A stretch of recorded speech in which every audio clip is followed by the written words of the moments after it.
राहुल गांधी की भारत जोड़ो यात्रा में जाने वाली मेधा पाटकर भी कांग्रेस की चिंता की वजह बनी हुई है। वो इसलिए क्योंकि बीजेपी ने गुजरात चुनाव में मेधा पाटकर के बहाने कांग्रेस पर हमले तेज कर दिए। तो आखिर गुजरात के चुनावी समर में कहां से आई मेधा पाटकर, आप देखिए हमारी एक खास रिपोर्ट। જેમણે ગુજરાતમાં માં નર્મદાને આવતી રોકવા માટે 40 વર્ષ સુધી કોર્ટ કચેરીઓ કરી। चुनावी सभा में जो बात प्रधानमंत्री नरेंद्र मोदी ने कही, लगभग उसी लाइन लेंथ पर गृह मंत्री अमित शाह भी बोले। જેણે 20 વર્ષ સુધી નર્મદાનું પાણી બનાસકાંઠામાં ના પહોંચવા દીધું એ મેઘા પાટકર રાહુલ ગાંધી જોડે પદયાત્રા કરી। लगभग वैसे ही तेवरों में वो बात बीजेपी अध्यक्ष जेपी नड्डा के मुख से भी निकली।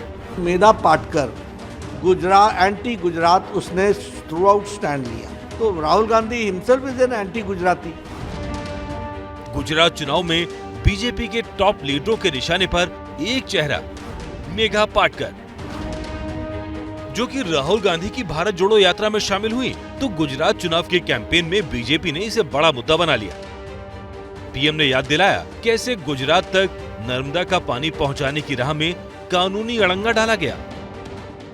જેમણે ગુજરાતમાં માં નર્મદાને આવતી રોકવા માટે 40 વર્ષ સુધી કોર્ટ કચેરીઓ કરી, એવા નર્મદા વિરોધીઓના ખભે હાથ મૂકીને પદ માટે યાત્રા કરવા વાળાઓ, આ ગુજરાતની जनता તમને સજા કરવાની છે, સજા। तो प्रधानमंत्री ने न राहुल गांधी का नाम लिया, न मेघा पाटकर का नाम लिया, लेकिन बगैर नाम लिए भी एक तीर से दो निशाने साध दिए। दरअसल मेधा पाटेकर की पहचान सरदार सरोवर डैम के विरोधी के तौर पर है, इसीलिए बीजेपी उन्हें राज्य का विरोधी मानती है। गुजरात में एक आम धारणा है कि अगर मेधा पाटेकर ने कानूनी अड़चन न लगाई होती तो गुजरात को बहुत पहले ही नर्मदा का पानी मिल गया होता। तो घाटी में एक जंग छेड़ा जाएगा, सुप्रीम कोर्ट में कानूनी जंग और नर्मदा घाटी में मैदानी जंग। मेघा पाटकर के ये तेवर उन दिनों के हैं जब वो नर्मदा पर डैम के खिलाफ आंदोलन की अगुवाई कर रही थी। पीएम मोदी से लेकर गृह मंत्री अमित शाह तक गुजरात के लोगों को मेघा पाटकर के उसी दौर की याद दिला रहे हैं, लेकिन उनके बहाने निशाने पर हैं कांग्रेस और उनके बड़े नेता राहुल गांधी। इस तरह बीजेपी ने गुजरात के 16 जिलों की प्यास बुझाने वाली नर्मदा को चुनावी मुद्दा बना दिया है। वैसे तो नर्मदा नदी मध्य प्रदेश, गुजरात, महाराष्ट्र तीनों राज्यों में बहती है।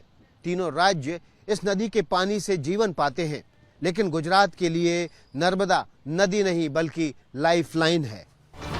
इसकी वजह भी है, 16 जिलों में नर्मदा का पानी सप्लाई होता है। 18 लाख हेक्टेयर से ज्यादा जमीन की सिंचाई नर्मदा के पानी से होती है। 10 लाख से ज्यादा किसान नर्मदा के पानी से लाभान्वित होते हैं। गुजरात के 3112 गांवों तक नर्मदा का पानी सप्लाई होता है। ये सब संभव हुआ है सरदार सरोवर बांध परियोजना के कारण। इस प्रोजेक्ट की नींव 1961 में तब के पीएम जवाहरलाल नेहरू ने रखी थी, लेकिन इसे 17 सितंबर 2017 को पीएम मोदी ने देश को समर्पित किया था। ये प्रोजेक्ट पूरा होने में 56 साल का वक्त लगा। इसकी बड़ी वजह वो कानूनी जंग है जो मेघा पाटकर के नेतृत्व में लड़ी गई। રાહુલ ગાંધી આજે અહીં યાત્રા કરવા નીકળ્યા છે, મહારાષ્ટ્રમાં નીકળ્યા હતા અને જોડે મેઘા પાટકરને લઈને ફરતા હતા। બોલો, ઓળખો છો ને મેઘા પાટકરને? જેણે 20 વર્ષ સુધી નર્મદાનું પાણી બનાસકાંઠામાં ના પહોંચવા દીધું એ મેઘા પાટકર રાહુલ ગાંધી જોડે પદયાત્રા કરી। नर्मदा का पानी पिछली आधी सदी से गुजरात के लिए बड़ा मुद्दा रहा है। ये प्यासे गुजरात के लिए जीवन से जुड़ा रहा है, इसीलिए ये गुजरात की राजनीति में भी बड़ा मुद्दा है। अब सवाल ये है कि जिस वक्त गुजरात में चुनाव चल रहे हैं, उस दौर में राहुल गांधी की भारत जोड़ो यात्रा में मेधा पाटेकर की मौजूदगी क्या कांग्रेस को नुकसान नहीं करेगी?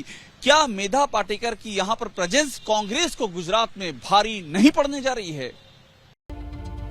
अब जरा यह समझने की कोशिश करते हैं कि नर्मदा के मुद्दे का राजनीतिक महत्व कितना है।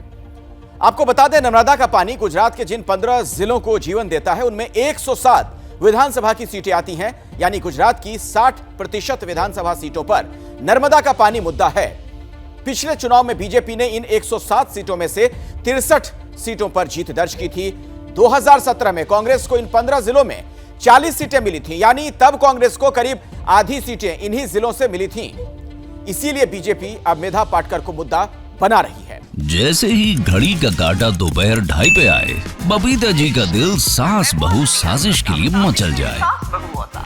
और ये है इनकी बहू, पूरे दिन ऑफिस की टेंशन हो जाए गॉन जब ये करें अपना फेवरेट शो फ्री टाइम पे ऑन।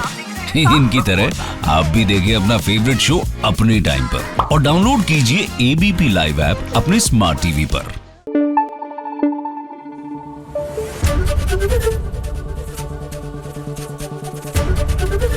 एबीपी न्यूज आपको रखे आगे।